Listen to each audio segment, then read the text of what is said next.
Willow creek का कस्बा पुराने बरगद के पेड़ की निगरानी में सोया हुआ था।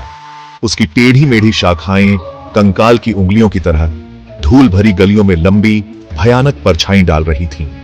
हवा में चमेली की खुशबू और एक अजीब धातु जैसी गंध थी जिसे एलारा समझ नहीं पा रही थी। मैं अभी हाल ही में अपनी दादी के घर आई थी। घर छीलते हुए पेंट और एक पुरानी सी गंध के साथ एक बिखरी हुई संरचना शहर के किनारे पर खड़ा था। यह मेरे शहर के व्यस्त जीवन से बहुत अलग था, लेकिन शांत शहर के बारे में कुछ ऐसा था जिसने मुझे अपनी ओर खींचा, मुझे पीछे धकेला और मोहित किया। एलारा शहर के चौक से भटकती रही। उसके कदम भयानक सन्नाटे में गूंज रहे थे। दुकानें बंद थीं, सड़कें सुनसान थीं, मानो शहर खुद अपनी सांस रोक रहा हो। जीवन का एकमात्र संकेत एक आवारा कुत्ता था जो अतीत में फिसल गया। उसकी आंखें गहरी शाम में चमक रही थीं। मैं कांप गई। मेरी रीढ़ में अचानक ठंडक दौड़ गई। शाम की हवा में बहती एक हल्की धुन एलारा के कानों तक पहुंची।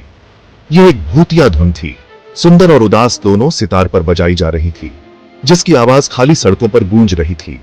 उसने आवाज का पीछा किया, उसकी जिज्ञासा बढ़ गई। जैसे ही मैंने नीचे लटकी हुई शाखाओं को एक तरफ धकेला, मैंने एक युवक को प्राचीन पेड़ के नीचे पैर मोड़कर बैठे देखा। उसकी आंखें बंद थीं, उसकी उंगलियां सितार के तारों पर चतुराई से चल रही थीं। वह अपने द्वारा बनाए जा रहे संगीत में खोया हुआ था।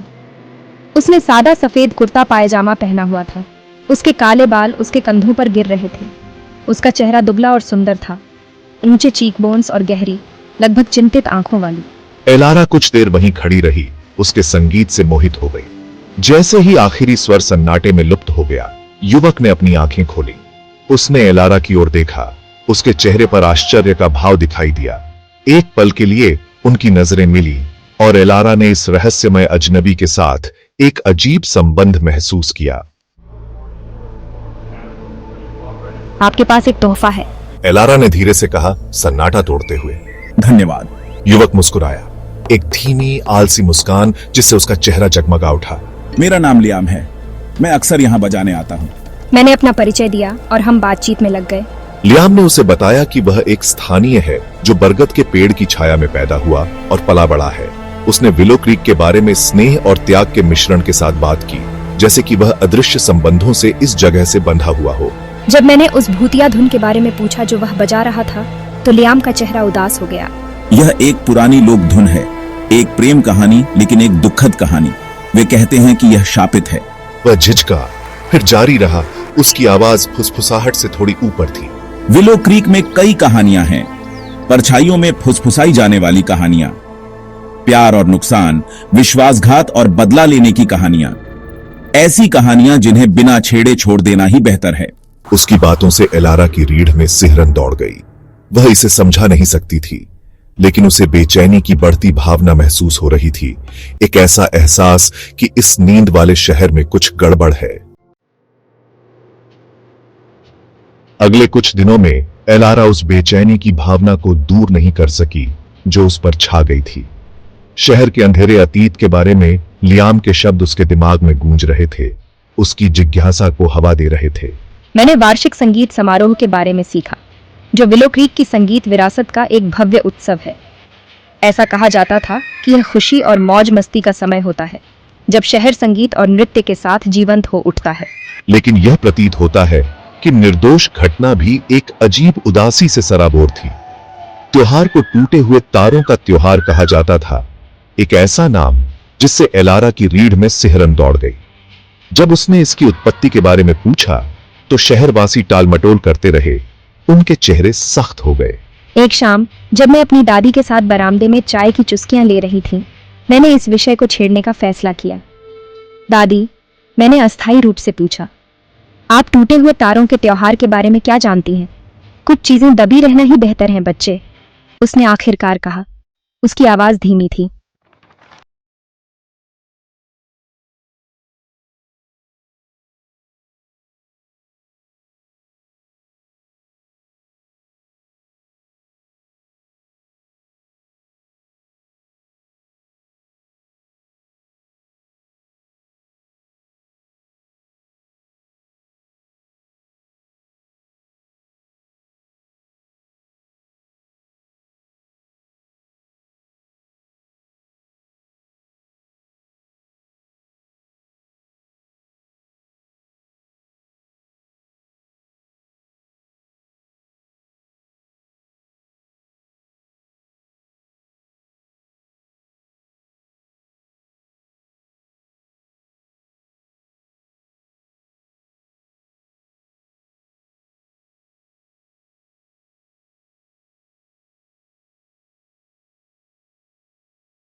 उन पर दबाव डाल रही हो।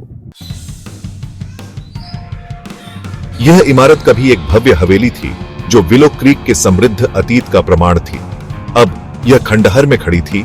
इसकी दीवारें ढह रही थीं, इसकी खिड़कियां बंद थीं। लियाम ने अपनी जेब से एक जंग लगी चाबी निकाली और चरमराते दरवाजे को धक्का दिया।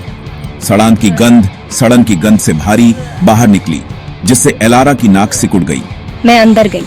मेरा दिल मेरी छाती में धड़क रहा था। अंदर का भाग अंधेरा और धूल भरा था। हर कोने से मकड़ी के जाले लटके हुए थे। जैसे ही लियाम ने लालटेन जलाई, भयानक परछाई दीवारों पर नाचने लगी। फीकी भव्यता और लंबे समय से भुला दिए गए रहस्यों का खुलासा हुआ। वे घर से होकर चले गए।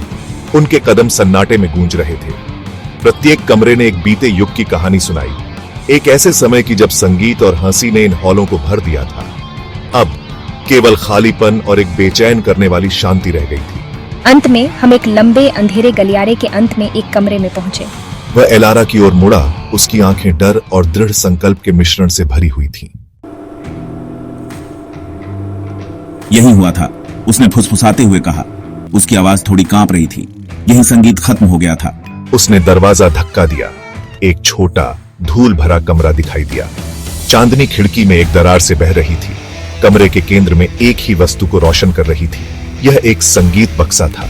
इसका कभी चमकीला रंग फीका और छिल गया था। मैं उसके अजीब आकर्षण के लिए तैयार होकर उसके पास गई। जैसे ही मैंने धूल झाड़ी, मैंने उसके आधार पर एक शिलालेख देखा।